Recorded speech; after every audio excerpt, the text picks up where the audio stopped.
Hey everybody, my name is Todd. I'm with the Occupational Health Services Office in Jacksonville, Illinois. Most of you know me already. I am a retired firefighter from the city of Jacksonville, retired as a lieutenant. Came out here in 2016. Really enjoy it. It's a good place to work. People are wonderful. Marcy Garner, she's a senior occupational health nurse. She used to work in the ER out of Passavant. She used to be a flight nurse, very knowledgeable nurse. She'll be with us in some of the other videos that we're going to be making. So what we're going to go over today is we are changing the oxygen system that goes with the AEDs, plus there's a couple of new things in the first aid rooms. All right, so why are we doing this? The oxygen in the first aid kits, they were very expensive, let me put it that way, and because of the supply chain, they're near impossible to get, and those things were disposable. So, instead of buying these and either recycling them or throwing them away, it's a little better for the environment.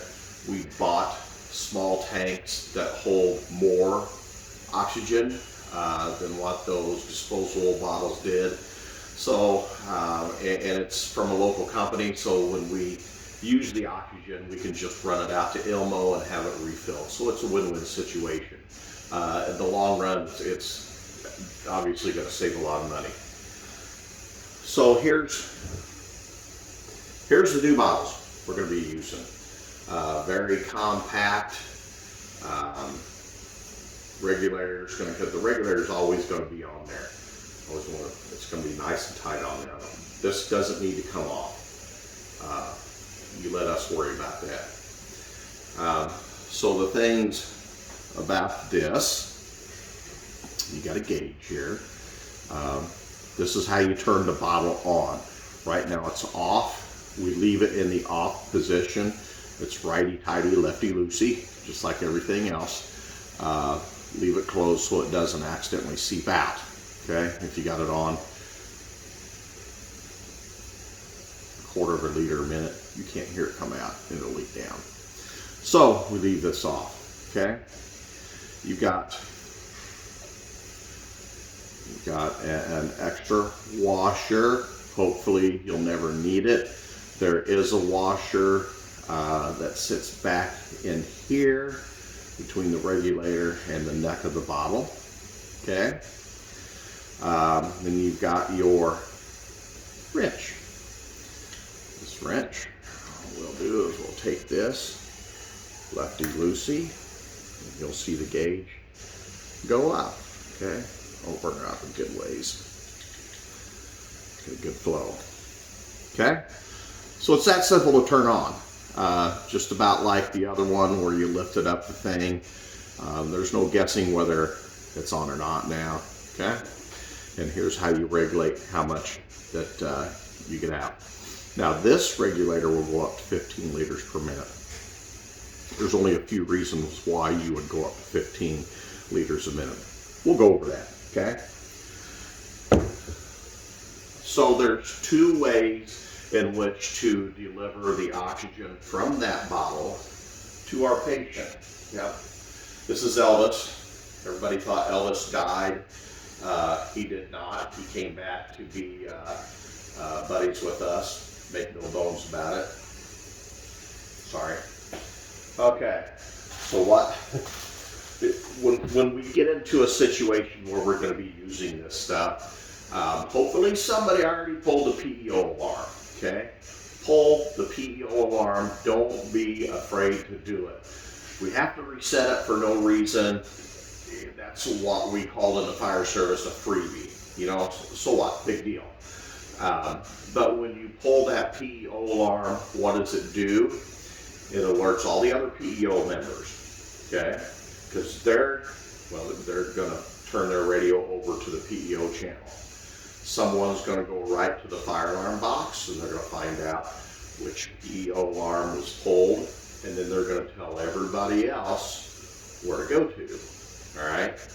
somebody should be bringing a first aid kit and an AED to the scene. Doesn't matter who it is.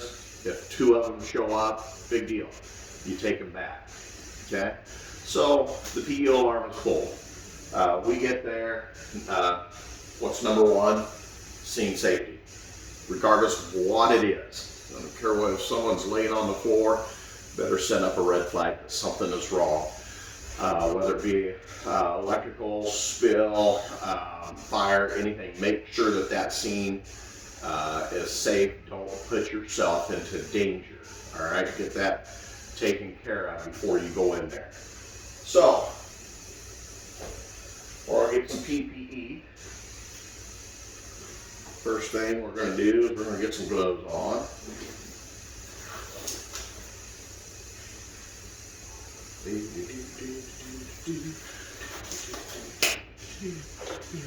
Okay, safety glasses. Yep. Now, if you're using the new decontamination system for bloodborne pathogen, you don't wear these, you wear goggles. Okay. Okay, so the 2 things that we have, get these out of the bags here.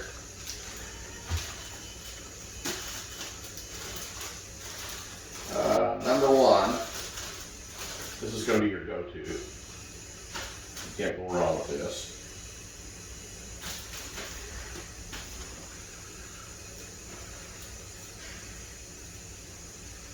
Get it all untangled here. Okay, this is a non-rebreather mask. All right, see this reservoir here? It's going to come up here in just a second. So, take this, goes on that nipple, just like as it did on the top of the bottle. Okay, when you got the bag valve mask, we're going to crank it up 15. You can hear that going. It's filling up, but to help fill it up, if you put your fingers over this dot right here, it really fills it up. Okay, now we can crank it back down to 6. That's going to be a comfortable thing for your patient. So, sir, are you okay? All right. Yeah, I'm a little short of breath. Can you help me out? Okay, sir, calm down. We're going to take care of you. So if he's coughing or something, put a mask on, or you're going to put this on. You don't want to put a mask on him and this, obviously. So it goes on right like that. It's very, very simple. You pull these back like this. Get this on here. I'm going to shut this off so you don't drain the tank for no reason. Okay, all right. So, Elvis is feeling better already. Why? Well, number 1, you're giving some oxygen. So if he's having troubles breathing, he's getting supplemental oxygen. Number 2, you're helping him out. That's going to decrease his anxiety. Right? That's going to be great. He's feeling better. So the next thing that we have, don't want to mess up his hair.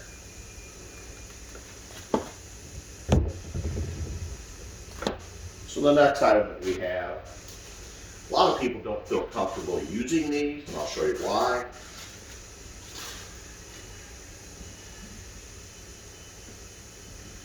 This is the nasal cannula. Everybody's familiar with these. You see them on all the shows, okay? So you got 2 ends here. That in, it's no brainer, hooks up to there, okay? Here's the confusing part. See these little things right here? Here's a good picture of them here. See how they're kind of bent, okay? So that bent part would go in right like that on you. And the reason why that is because these bend down and follows your nares or your nostrils, okay? If you put them up like this, it goes up to the roof of your nose. It gets clogged up. You don't want any boogers in there, okay? So I mean it goes right like that, all right? And wait, here, I'll put this on, since he doesn't have any ears. So when you put this on, slide this thing all the way down. When you put this on, goes up over the ears. And this thing here slides up, secures it in. Don't get it too tight. You don't want to give them a feeling that they're being choked, okay? Once again, you're relieving their anxiety. You're giving them supplemental oxygen. Now, the nasal cannula, 6 liters a minute max. That's all you're going to get out of it. That's all that it will deliver, okay? All right, so I'm going to throw this one away. Just wasted 99 cents. Okay, so let's go over all that again before we move on. Here, Elvis, grab you by the toe. Let's move you out of here. We're gonna shut this down. We're gonna turn it back on. I like to bleed it off. I don't like any pressure on the regulator. That's just firefighter stuff. Okay, once again, you got your gauge on, off. It turns the bottle on. This regulates how many liters a minute. Okay, key, turn it on, give it about a good twist there, about a full twist. You can read the gauge there. Okay, it's full. Here we go. You can hear it coming out of there now, okay? Like I said, the only time you go up 15 liters is when you're filling up the reservoir on the non-rebreather mask, or if you're working with a cardiac arrest, they need that. They need that, as much oxygen as they can, okay?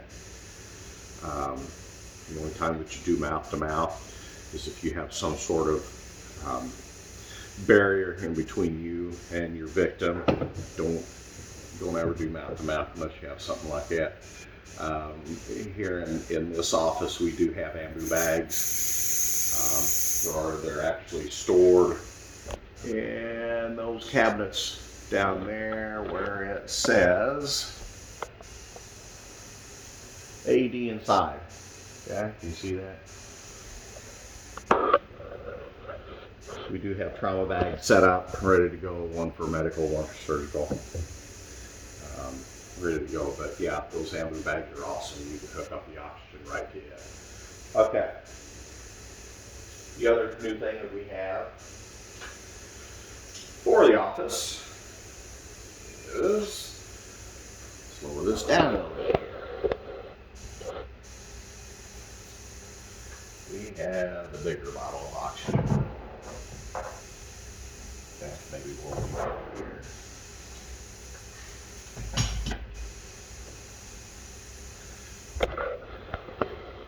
There we go. That's fair. Okay. So this oxygen bottle, this is permanent. That doesn't come off. That's part of the entire system. Stays on there. Got to have it on a cart, number one. That's plant rules. Number two, that's just the way that it goes. It's safe that way, okay? It's got a tip over guard so it doesn't break anything on here. All right. So this is pretty easy to figure out. Grab this. There's your on off. That's simple. Very simple. That's how you turn it on and off.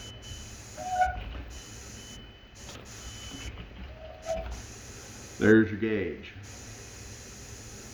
There's your delivery system. Okay? That's how you turn it up to, how many liters that you want to go to. Okay? There's the nipple. That's what you hook your cannula or your non-rebreather mask up to. All right? So these are in both the first aid rooms here at the West Plant and the East Plant first aid room. You've got supplies right on them.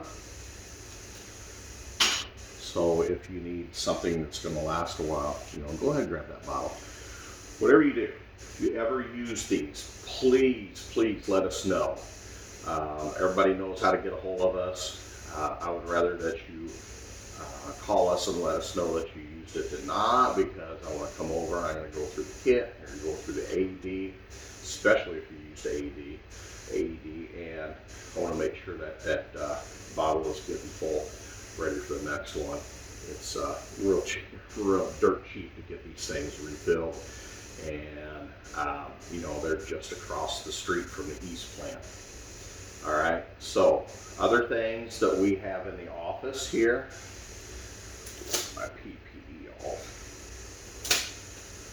If you're in the East plant first aid room, West plant first aid room, some things that we have that you can use. Okay, we've got SPO tubes here.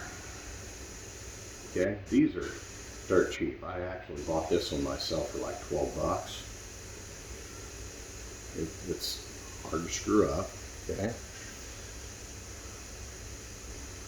so let's pick up my pulse.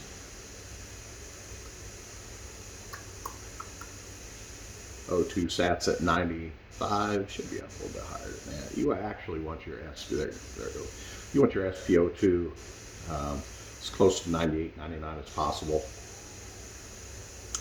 Heart rate of 82, so I'm pretty healthy.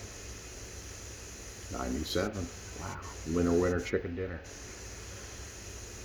So it's just another tool to do your assessment, if you have them. Smokers normally run a lower SpO2. That's just because they pour up their lungs. They won't have that oxygen exchange process like they used to as a young person. Other things that we have here, we have blood pressure cuffs, we got stethoscopes, for those of you that are trained in first aid, stuff like that, or you're a dinosaur like me and you've been in this business for 4 years or better, you got that accessibility. If you have any questions, please get a hold of me or get a hold of Marcy, or one of the other contract nurses is here. Get a hold of them. If you want to learn how to take a blood pressure, come on in. I'll help you learn how to take a blood pressure. 5 minutes, you'll be doing it. It's that simple. It really is. People think it's pretty hard, but it's not. That's one of the very basic things to be doing. So other than that, if anybody has any questions about this new oxygen system, like I said, please let us know. Marcy and I are going to be doing some other first aid videos to keep you up to date on your first aid stuff, because that's not something that we do very often. Okay? Everybody, have a good day.